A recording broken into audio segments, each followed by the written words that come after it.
Then when we go to Exponential and we're in this Exponential conference, things were just stirring inside of me. I'm like, that's what we're called to do. We were sitting there and God was just speaking to me and saying, can you be the contemporary Hispanic church that can do what other churches are doing? Growing up in a culture that church planting is not celebrated, it was an inspiring moment.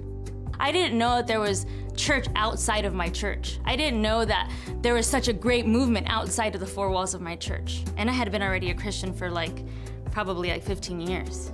And so I was just on fire, and when they finally did the altar call, I took that step up at the same time that he took it up, and when we both saw each other, it was like we ran to the altar. Then what? Now, what's the next step? And I've always had a love for ministry. I've loved to serve in ministry, but I knew that was gonna require a lot. And so we had worked really hard for everything that we had. We had a beautiful home with our 4 kids, and so the Lord had given him a specific financial number, a budget that God was promising Rudy that he was going to supply. So when I went in and I started to take off all of the unnecessary things that we had, it gave me that number. And that brought total conviction and peace to me that he was hearing from God.